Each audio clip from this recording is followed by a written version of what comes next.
Today's talk is going to be an amazing one. Our guest today is an exceptional woman. She is the managing director at Cognisci Consult. But the most fascinating part is that she's also a wife, a mother, and a grandmother. I would like to introduce to you Shama Dewji. Thank you so much for being on our show. Can you please tell us a little bit about your journey? Why did you want to start working? Bismillahirrahmanirrahim. Rabbi Shrali Sadri wa Yassir li Amri Uqdatan min Lisani Yafqahu Qawli. Thank you first for having me on the show. How I started my journey. How I started my journey as in work, when I started working? Okay.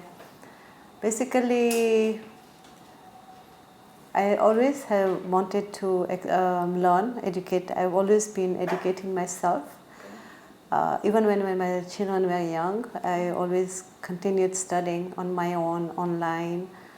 And once they left for university, I got the opportunity, was offered a job. And that's how it started, basically. Okay. So, you said you started your career a little bit late, right? What gave you the courage to do it? The family support, okay, more than anything else, yes. Okay.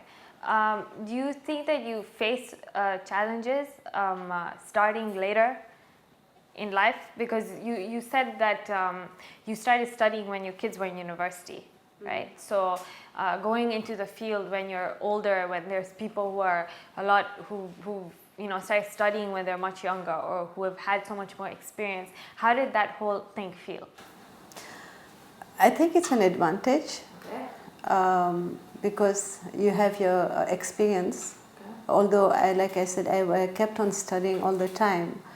So I was kept updated or up to date with the current technology, whatever was happening outside there. So although being at home, yeah, I was still aware of what was happening outside. Yeah. So the advantage was that I was already mature. Okay. So I didn't, when I went actually for a job, so I didn't have the challenge of, oh, I'm too young and she doesn't know anything. And so I had my experience with me. So that really helped to get that first step in. Yeah. No, I think what you said is very important, that even though you were at home, you were not stagnant. You were constantly trying to educate yourself with now technology is such a blessing. You get everything online. And that is a very amazing thing that you did. Okay, so I'm sure you did get a little bit of criticism here and there, starting so late in your career. Or if not, then people who do receive criticism, how do you think they should deal with it? With a smile. Really? Okay. No, I believe criticism are always good. Okay. I seriously believe that. Right. As long as it is positive criticism. Okay. When people criticize you, they know you are on the right track. Yeah. Yeah. Okay? So it was always positive feedback. Obviously, there are a lot of challenges. Okay. Starting work, going out for at that age, in a culture which does not see women working, yeah. There was a lot of challenges. Lot of I can't say criticism, okay, but a lot of ways do I need to work and what's the point, stuff like that. But as far as my work is concerned, I always took criticism as a positive feedback, okay, and whatever I could learn from it, I would take it, yeah. And when it was not, I didn't think it was not that, okay, this is not, I don't know, okay, this is true, not true, then I would just put it aside. So, okay. Yeah. I think that is so important that you said that you have to have that positive attitude as well. Otherwise, you will remain stagnant with your life. Okay. Do you think parents tend to encourage their boys more than their girls when it comes to building their careers? Before, yes. Okay. it was from the young age. We normally allocate them already from the young age some careers, like boys should be doing engineering, girls should be home science, things like that. But these days, from the current trend that I've seen with students, because I do work with students, and what I can say is our girls are definitely going for careers much more than boys. Definitely.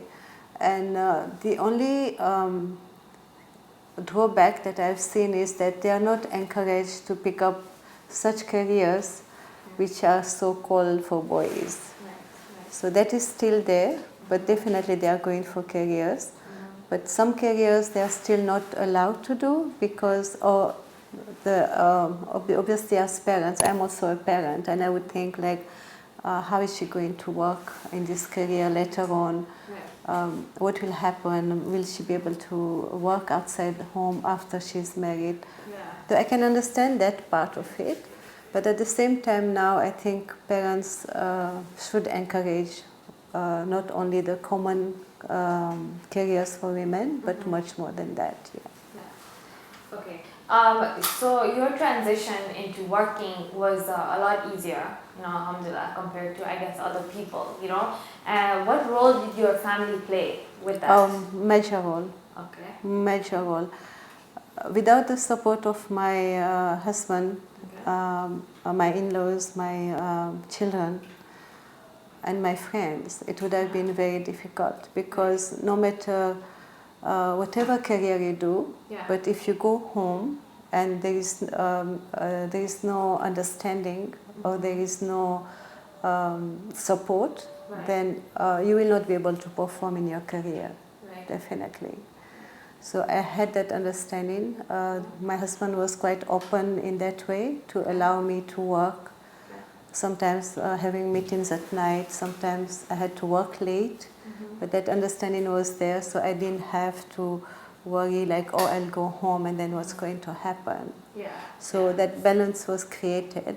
So it was like, okay, he nicely took up some of my chores to make sure that it was more like having quality over quantity, and I have a balance between my home and my work.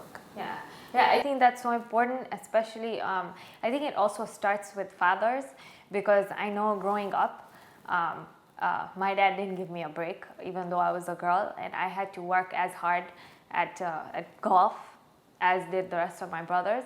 And, one day I was so upset, and I said, I'm just a girl, you're pushing me too hard. And he said, so what?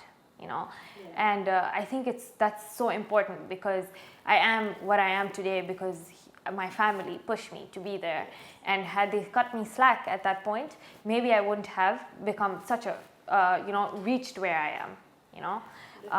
So yeah, family I think plays such an important role, and that they should definitely encourage their kids to excel. At the beginning, there are definitely a lot of challenges. It's not easy. It's not easy. There's a lot of challenges to manage your work and your time at home. It's not easy. There are a lot of challenges. Suddenly, it's fine. Like you are a complete housewife, and then suddenly you work 9 to 5, 6 days a week. You are not there. So definitely stressful. At the beginning it was quite stressful, but with time, as it got used to my work, I could now organize myself a bit better, manage my time a bit better, with his obviously the family's support. So the challenges are there. I'm not going to say, oh, everything is rosy. Definitely challenges are there, but it's how you manage then to work, to balance it. Do you feel like a different person before you were working and now? Oh, definitely. I not only I learned new things every day. It's good. It's one thing to know, and one thing to really practice it in reality. So every day was a learning process for me. But in the process, I also learned a lot about myself. I came to know what are my challenges, where the areas where I needed to work upon, where my strengths were. So every day I learned a lot about myself. My confidence increased. It was definitely. There's a lot of changes after that. Definitely. And it seems like they're all good changes, because I think that working, or not even working, just stimulating your mind, it's so good for your body. You know, physically it keeps you well, and also mentally it keeps you sane. You know. Definitely. Yeah. And I do sincerely believe that Allah has not created us in vain, and there is definitely all of us are special, all of us are unique. We have inborn talents within us, and it's not there just like that. There is a purpose in your life that you need to find, no matter what your age is. Just find it, look within yourself, look what are your talents, what can you do, what can you contribute, not only to your family, but also out there to the community, the world at large. So finding that what motivates you, what drives you was very important for me. I became very passionate about that. So, I read the book you gave me. Sheryl Sandberg, in her book Lean In, she explains that in the U.S., of 197 heads of state, only 22 are women. And also, of the top 500 companies by revenue, only 21 are headed by women. In politics, women only hold 18% of congregational office.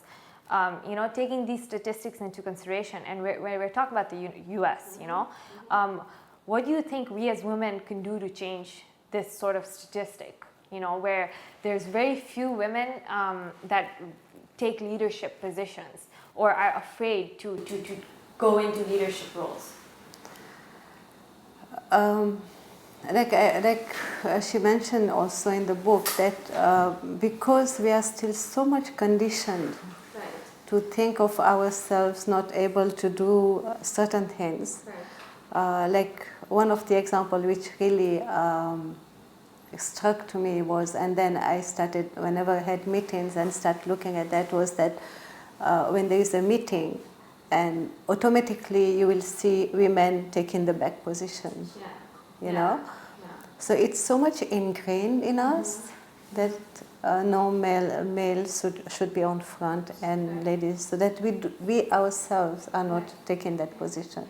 So until we understand that within our religious framework, within that boundaries, there are still things we need to come out there. We need to be out there within our boundaries.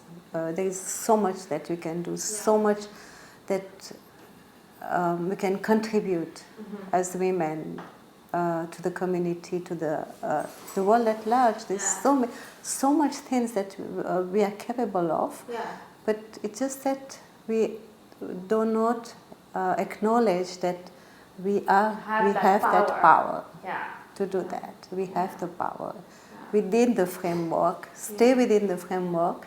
But we are powerful within our own rights, and we have to do that. I think one thing she mentioned, and you know, again, we were talking about the U.S. She said that it's so ingrained in the minds of young girls that, you know, they're afraid that they can't achieve so much because by 23, 24, they have to get married, you know, then by 26, 27, they have to have a child. And yes, these things are so important, and I think that, you know, it's the beauty of a woman, you know, to have a house and to have these responsibilities and to have kids. It's amazing, and to take care of kids and to raise the kids in the right way. But I don't think that it's something that should stop women from trying to become leaders, because as leaders they can also contribute to society, you know, and they can do both. I feel like they create a balance and they can do both, because I think maybe sometimes women get scared, so they just stop trying. You know, they just feel like, okay, you know, we can't really get that far, so why bother? You know, we will have to have kids by 26, 27, then we're at home. So why should we bother, you know, even trying to achieve to become a CEO or a CFO? Exactly, you know? exactly. But that's what I'm saying. It's very your partner plays a very big role in your life, especially for you to get to that position. Right. I know of people who I've trained under, and it's amazing that basically now I'm talking about Susan, where I learned the neuropsychology for teachers. And it's amazing that I've seen her working with her husband hand in hand, you know, and he would do everything for her because she was facilitating. Yeah. And he would make sure she has a cup of tea at the right time, bring water for her. Right. And you know, we were like, oh wow, you know, so this is what I'm saying, that it can be done with the right, like the right support and the right, basically the right support with you, you know, at your side. You can't do it alone. No. You can't do it alone. You can't say, oh, you can have your career and you can have babies, and it's not possible. No. It's not possible. But with the right support, be it a partner, be it your family, it can be done. And we are lucky here, at least in Africa, that we have so many helpers, you know, to do. It's much difficult for them over there. So their partner plays a very big role. I think you're very right about having a partner that can help you, because I think that it also leads to a healthier marriage. You know, Definitely. when you're both working, Definitely. when you're both, you know, when you come home, you have intelligent conversations with each other rather than, you know, getting into fighting with one another or whatever. You know, Definitely. they say that when you go out and you work, because you stimulate your mind, and you come back, you have such a little time to spend with each other that you really treasure that moment. Definitely, yes, definitely. And I know so many couples who have arranged their lives in such a way in the West that they make sure that when the children are back from work, one of them is at home. So either one takes the shift in the afternoon. But there is always a way when you look for it. Definitely. When nothing you look for impossible. it, nothing is impossible. When you really want it, you can find the way. So society has made women believe that they are less capable than men. Cheryl refers to several studies that reveal this. For example, there was a Howard Heidi study. She writes about a 2002 survey of medical students in a surgery. And basically she shows how women gave themselves lower marks than the men, although in the faculty evaluations, the women got higher ratings. What advice would you give young girls to build the courage to walk the path of empowerment and to feel like they, you know, that they deserve more and they're more capable? What I would tell girls is that don't be afraid to try, you know. I know sometimes circumstances does not allow you to maybe work straight away or have a career straight away, but don't stop working for it. Have your vision, know what you want, where you want to be, what you want to achieve in life, because you are there for a purpose. I really believe that. And you are unique, you know. There is no two like you. You are here for a reason, so find that reason, and even if it takes you a long time to reach there, have that vision, you know, have that vision. Meanwhile, whatever it takes, educate yourself, even work from home, do whatever it takes, but have that vision in your head that this is what I want to achieve, this is what is my purpose, this is what my dream is, and this is what I want to contribute to the community. It doesn't matter how long it takes, it's your journey. At the end of the day, it's your journey. You have only, like we say, you have only play one game in life. So make sure it's worth it. at the end of the day. Because when you go at the end of the day, what are you leaving behind? That is very important. Right. I just want to say I'm very much in awe of you and everything you've achieved, because I think that, you know, starting so late, you know, and you've done so much, not only for your own career but for the community. I think that it's amazing, and I think that you are such an inspiration, you know, to everybody, be it youth, be it older women, to just say that, you know, just get up and try, because Definitely. you know, you'll fail once, you'll fail twice, but you will do something. Definitely. You know, you will make a mark. And have faith. That's the biggest. Have faith. Everything happened with His blessings, obviously, and He will guide you. Don't worry, it will happen. Just know what you want to do and go out there and try. Just try. Okay. Thank you so much for being on the show with us, and we look forward to speaking to you again. Thank you.